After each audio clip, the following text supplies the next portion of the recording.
What's up mga boss? Alam nyo ba, dito sa Narvacan, Ilocos Sur, may lugar na mahigit 100 taon nang gumagawa ng asin gamit pa rin ang sinuunang paraan.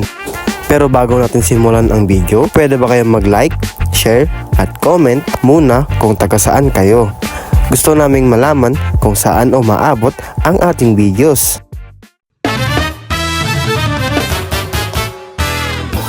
Alam nyo ba, sa Narvacan, Ilocos Sur, may lugar na mahigit 100 taon nang gumagawa ng asin gamit pa rin ang sinuunang paraan. Hindi factory, hindi makina, tradisyonal na paraan pa rin ang ginagamit ng mga pamilya dito. Ang tawag sa mismong lugar ay pagsanaan, kung saan ginagawa ang asin mula pa noong unang panahon. Una, inilalagay ang lupa na may halong tubig alat, tinatawag nilang kalungkong. Dito, kinukuha ang maalat na tubig na gagamitin sa paggawa ng asin. Pagkatapos, dadalhin ito sa anawang, ang lutuan kung saan pinapakuluan ang tubig alat sa malaking kawali. Ayon sa nakausap ko dito, maabot daw ng 12 hours ang pagpapakulo hanggang sa tuluyang mabuo ang asin. Ang isang lata ng asin na ginagawa dito ay nagkakahalaga ng 300 hanggang 400 pesos. At para masuportahan ang mga gumagawa ng asin, bumili kami ng 2 lata.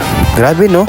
Isang tradisyon na higit 100 taon ng buhay sa Narvacan, Ilocos Sur. Kung gusto nyo pa ng ganitong hidden history ng Ilocos, like, share, at follow nyo na ang aming page. So hanggang dito na lang ang ating video. Salamat!